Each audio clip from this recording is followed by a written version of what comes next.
All right, welcome everyone. Glad to have you with us for another deep dive here on Project Plain Talk. And today we're focusing on Mission Green. That's right. Yeah. And we're going to be talking about something pretty important, I think, All right. especially these days. Yeah. So we're going to be talking about the kind of growing need for tiny homes and the concept of 15-minute cities. Yeah, these are two concepts that are really gaining a lot of traction lately, and for good reason, I Right. think. It's interesting. I was reading that, Yeah. Elon Musk, Mr. SpaceX himself, Right. is reportedly living in a 375 square foot Wow. tiny home in Boca Chica, Texas, Yeah. and it only costs like $50,000. Yeah.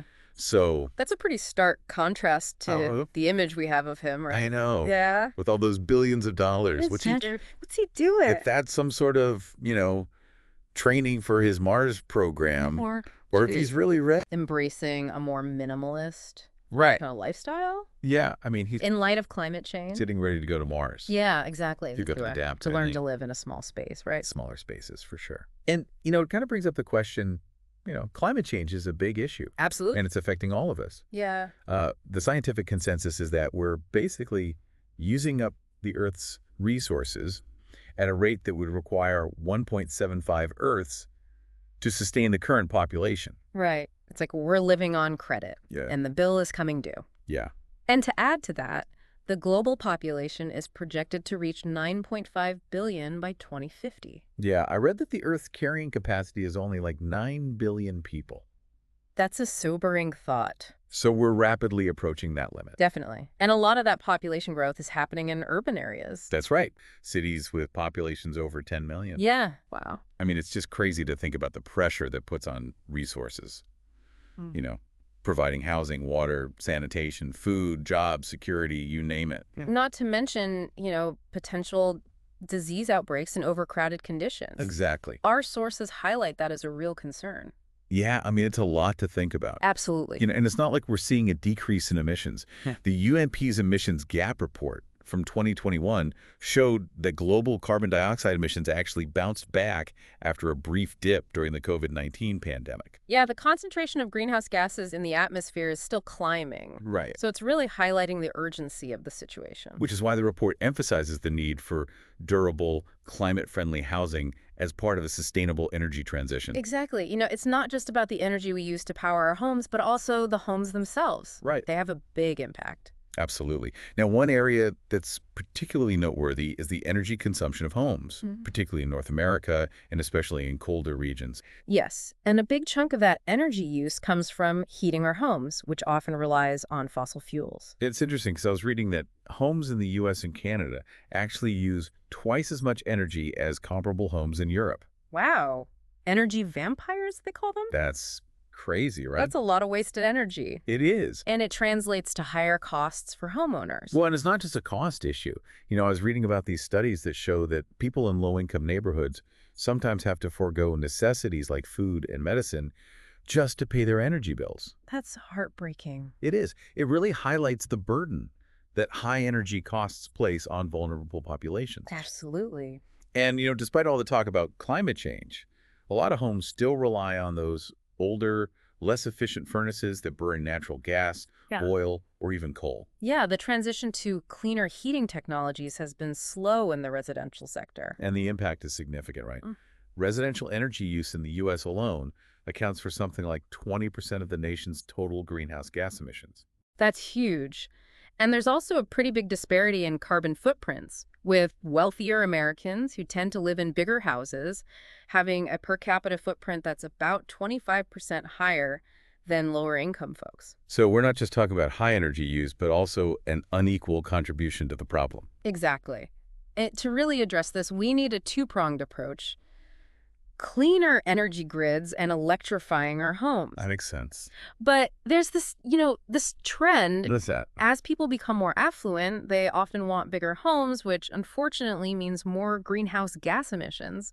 It's a cycle we need to break. Yeah, and it's kind of ironic because one of the sources we looked at highlighted how efficient it is when multiple generations live under one roof. Oh, yeah. Having extended families share a dwelling inherently uses less energy per person compared to if everyone lived in their own separate, larger houses. Right. So there's a lot of embedded carbon in those bigger individual homes. But there is some good news, right? I mean, more Yeah. people are adopting solar energy, at least in the U.S. That's right. The Solar Energy Industries Association reports that over 2.8 million U.S. households have gone solar.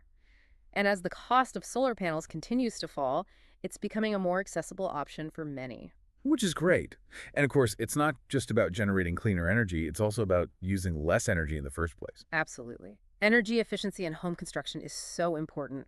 Making sure homes are properly sealed and insulated can go a long way in preventing energy loss. Yeah, that seems pretty basic, but it's often overlooked. It really is the most cost-effective way to reduce energy consumption. The median size of a new home in the U.S. is around 2,300 square feet, which is pretty big. That's a lot of space to heat and cool. It is. But thankfully, it seems like there's a growing trend towards building more homes in smaller footprints. That's a good sign. Hopefully, it's a step in the right direction. Now, switching gears a bit, I want to talk about something I found really interesting from the UK. They have this thing called the Energy Performance Certificate, or EPC, for homes. Oh yeah, the EPC. But apparently, when it was first introduced, only about 2% of homeowners actually bothered to get one. That's pretty low. It seems like just providing information isn't enough to motivate people to make changes. Right. So the UK government made a smart move. They implemented the Minimum Energy Efficiency Standards, or MEES, which are now mandatory for all privately rented and sold homes. Ah, so they made it a requirement. Exactly. That makes sense. And it seems to be working. Yeah. Now, there was this expert, Dr. Brenda Boardman, who was interviewed on the Life Scientific podcast. Okay. And she made a really interesting point. She said that people generally prefer adopting energy-efficient technologies over making significant lifestyle changes. Ah, so like choosing a more efficient refrigerator over, say, flying less or eating less meat. Exactly. That's fascinating. It is, isn't it? I mean, you think about it and it makes sense. It's often easier to buy a new gadget than it is to change your habits. I guess that's human nature for you.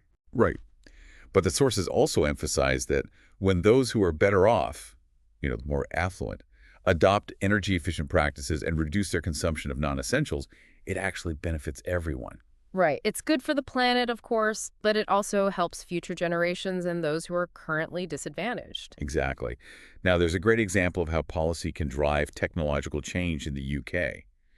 They introduced those rainbow-colored AG energy efficiency labels for appliances. Oh, yeah, I've seen those, like on refrigerators and washing machines. Right, and those labels were incredibly effective. People could easily see how efficient a product was, and it led to a decrease in electricity consumption. Mm. Plus, they eventually banned the sale of really inefficient appliances, like those old incandescent light bulbs. That's great. So it wasn't just about consumer choice. The market itself was being shaped. Exactly. And you know what else was interesting? Dr. Boardman pointed out that even though not all households in the UK have switched to LED lighting, the total energy spent on lighting has actually decreased significantly. Yeah. Which means more renewable electricity can be used to power other things, like electric cars. Wow, that's pretty impressive. It really shows how much of a difference energy-efficient technology can make. And Dr. Boardman even suggested that we need more innovation in refrigerator technology. She proposed a design like a thermos flask, with a vacuum for better insulation. That's so clever. I mean, why not apply a technology that's been around for ages to make one of our most energy-hungry appliances more efficient? Right. It's a no-brainer. Okay, so now let's shift our focus to India. Okay. One of the things that stood out to me was how they traditionally viewed housing as being in harmony with the natural environment. Yes, they have a long history of recycling, reusing, and living frugally. But with rapid urbanization, these traditions are facing some pretty big challenges. The cost of land and building materials is skyrocketing, making housing unaffordable for many lower-income families. It's a classic case of development creating disparities. And the pictures in some of the articles we saw were really striking.